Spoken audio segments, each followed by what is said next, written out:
चंडीगढ़ की सेवा करने का मौका मिल रहा है, इस सभी युवा मित्रों को मेरा नमस्कार और आप सभी का स्वागत है। मित्रों, कार्यक्रम के बारे में, कार्यक्रम में जो आज महामहिम के इनिशिएटिव से चंडीगढ़ को जो सुविधाएं मिल रही हैं, इसके बारे में ढेर सारी चीजें बताई गई। लगभग 368 करोड़ रुपए की लागत से 9 परियोजनाओं का यहां पर उद्घाटन हुआ है और 32 करोड़ की लागत की 3 परियोजनाओं का यहां पर शिलान्यास हुआ है। चंडीगढ़ एक मायने में जब हम सब छोटे थे तब सुनते थे कि अपने आप में एक कंप्लीट शहर है और आधुनिक शहर की कल्पना के साथ इसको बसाया गया है। परंतु अब नरेंद्र मोदी सरकार आने के बाद ढेर सारे शहर आगे बढ़ रहे हैं। चंडीगढ़ में भी इसमें स्पर्धा में रहना पड़ेगा, अपने आप को साबित करना पड़ेगा और अपने आप का पहला नंबर बनाए रखने के लिए ढेर सारा काम करना पड़ेगा। मुझे आनंद है कि आज लगभग 400 करोड़ की योजनाओं से स्वच्छता, शिक्षा, सुरक्षा, आवासीय सुविधाएं और हायर एजुकेशन के भी ढेर सारे प्रोजेक्ट को आगे बढ़ाया गया है। देश के राज्य की सुरक्षा के लिए, चंडीगढ़ की सुरक्षा के लिए कुछ वाहनों को भी जोड़ा गया है और सबसे बड़ी बात है कि लगभग 744 युवाओं को असिस्टेंट सब इंस्पेक्टर और कांस्टेबल के रूप में आज यहां पर नियुक्ति पत्र भी दिया जा रहा है। मित्रों, मैं चंडीगढ़ 4 साल पहले आया था, तब चंडीगढ़ पुलिस ने बीट के कंसेप्ट को पुनर्जीवित करने की मेरी बात को ई बीट बहुत अच्छे तरीके से जमीन पर उतारा था और आज देश की कई राज्यों की पुलिस यही पैटर्न पर कमोबेश सुधार कर राज्य की भौगोलिक स्थिति और क्राइम के इतिहास को देखते हुए जरूरी बदलाव कर ये व्यवस्था को स्वीकारा है। और मुझे आनंद है कि ये व्यवस्था की शुरुआत चंडीगढ़ से हुई थी।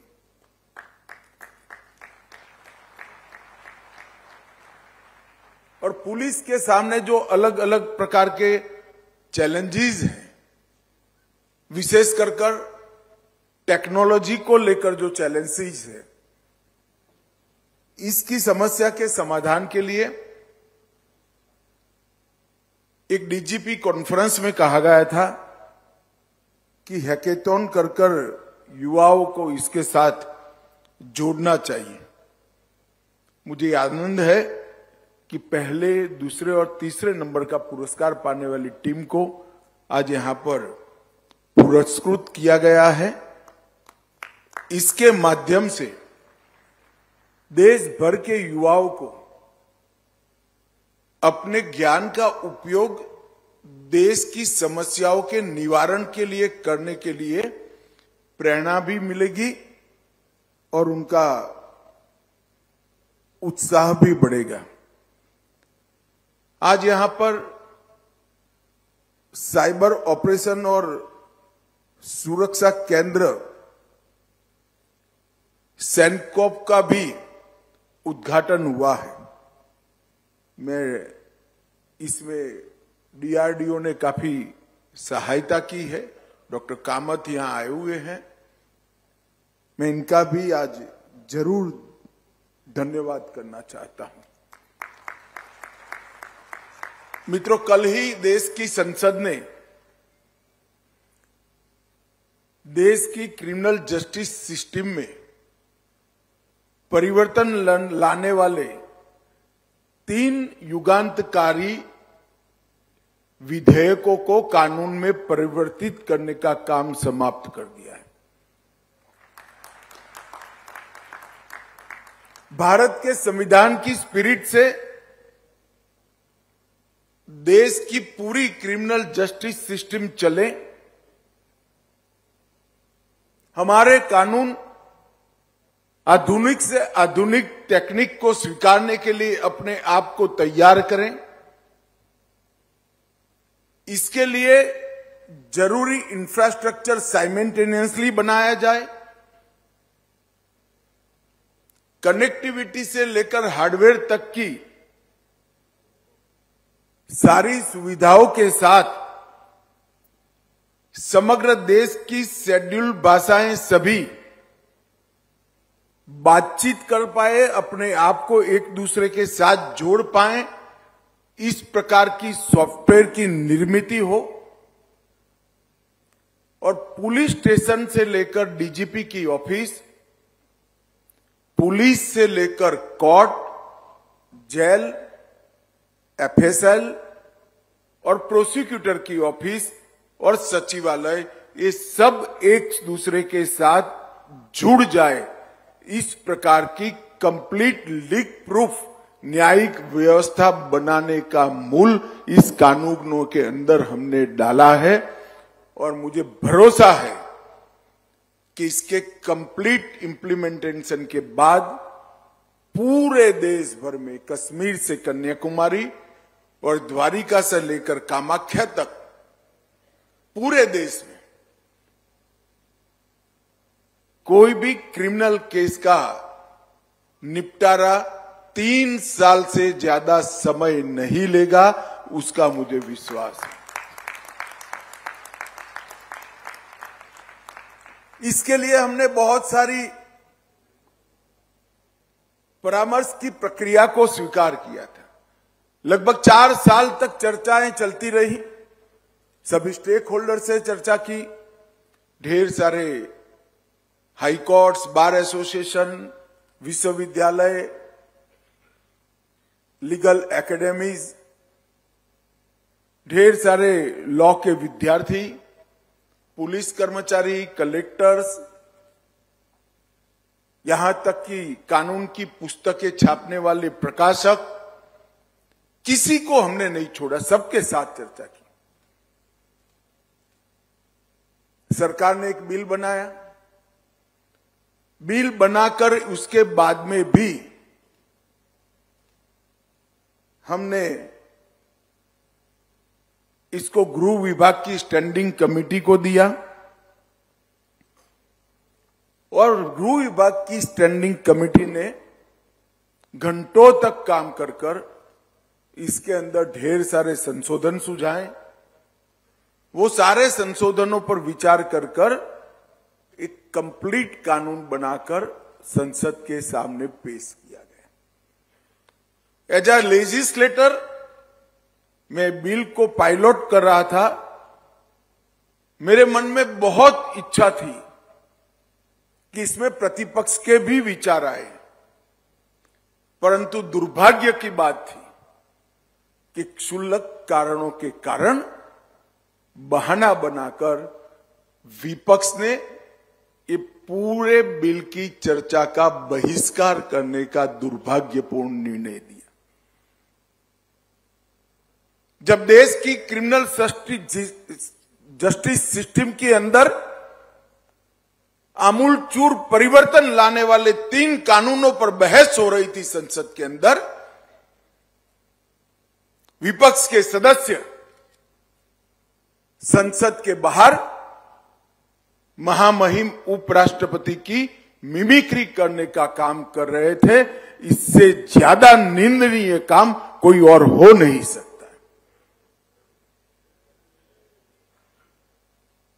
और कांग्रेस जैसी पुरानी पार्टी के प्रमुख नेता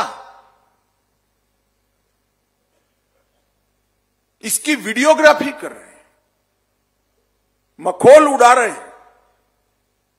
इस देश में कभी भी ढेर सारी सरकारें आई और गई, परंतु संवैधानिक पदों की मर्यादा को हमेशा बनाए रखा गया है। आज जो हमें उपदेश देते हैं,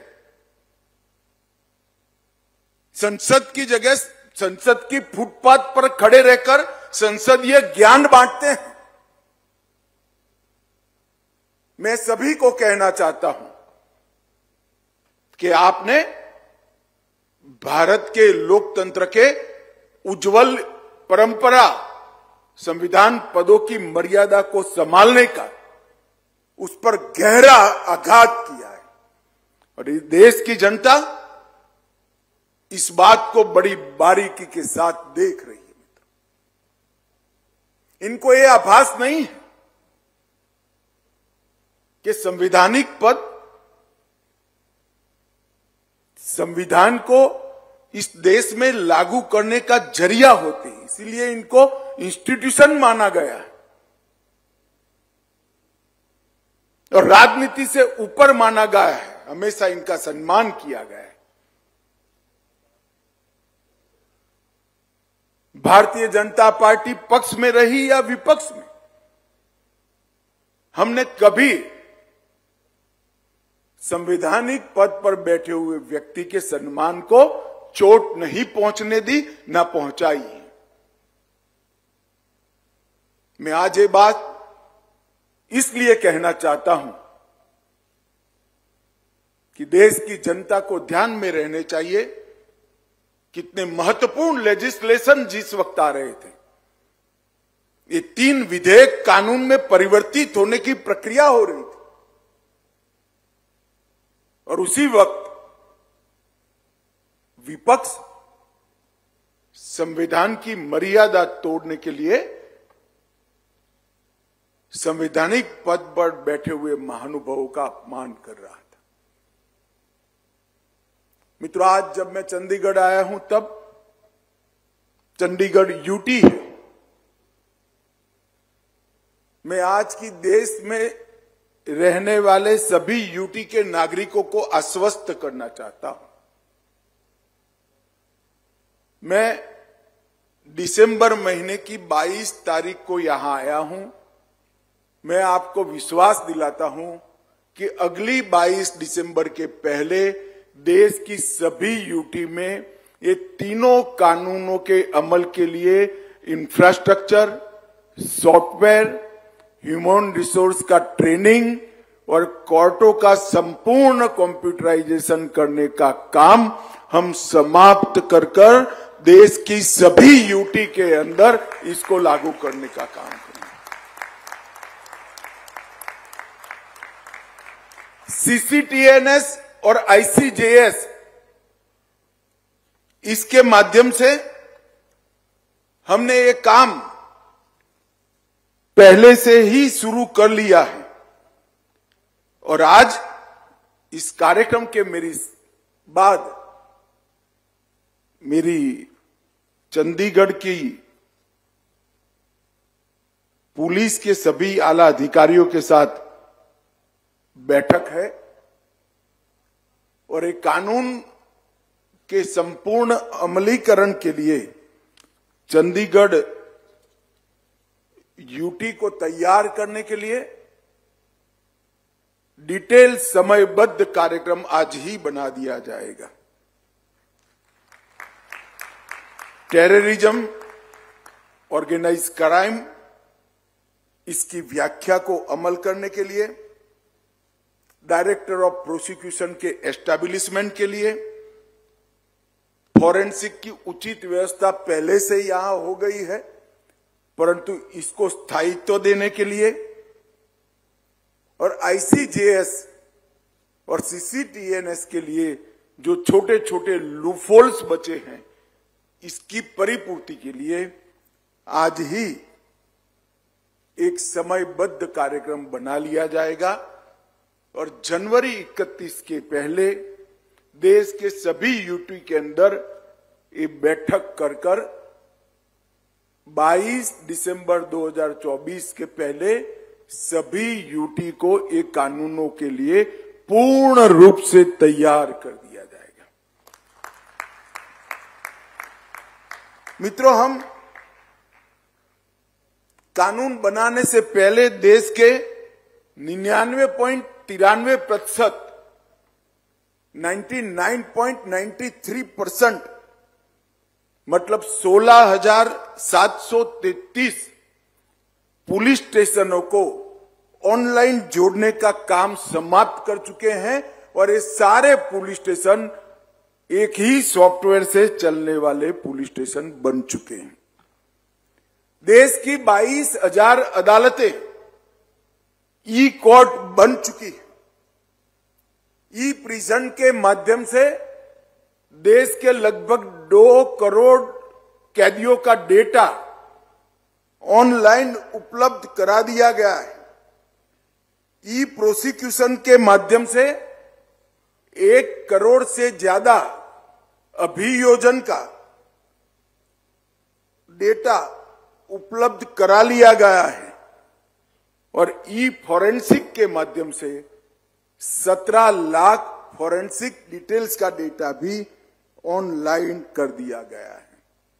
इसके साथ साथ 90 लाख से ज्यादा फिंगरप्रिंट का data, integrated monitoring of terrorism IMOT, उसको भी ऑनलाइन कर दिया गया है।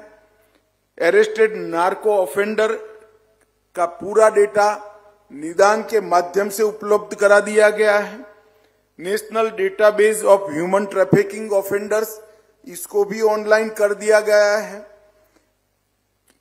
क्राइम मल्टी एजेंसी सेंटर को भी इसके साथ जोड़ने का काम कर लिया गया है।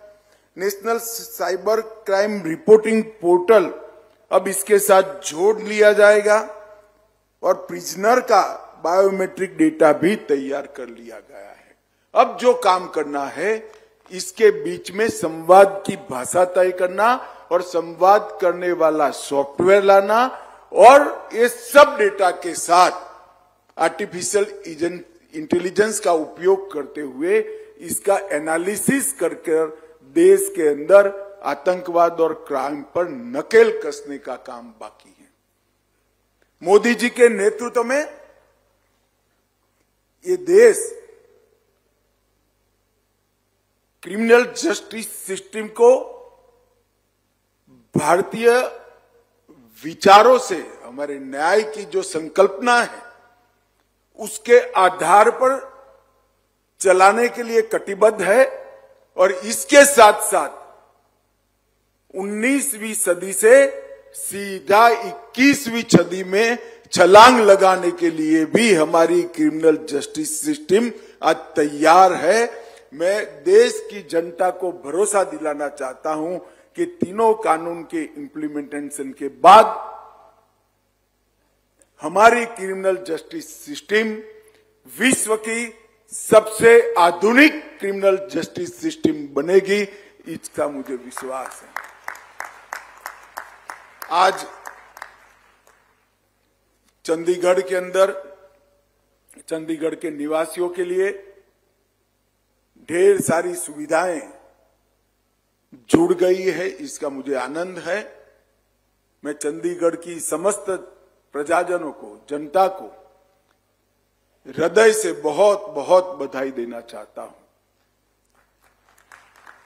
और महामहिम गवर्नर साहब और प्रशासक, उनको भी बहुत बधाई देना चाहता हूं कि इस छोटे से 14 लाख की आबादी वाले यूनिट को जिस शिद्दत के साथ वो चला रहे हैं, इसके कारण केंद्र सरकार का गृह मंत्रालय का काम करना बहुत सरल हो गया है। अंत में मैं सभी का बहुत बहुत धन्यवाद करता हूं और जो युवा आज से चंडीगढ़ की रक्षा के साथ जुड़ रहे हैं, उनको मेरी अनंत अनंत शुभकामनाएं और बधाई। वंदे मातरम।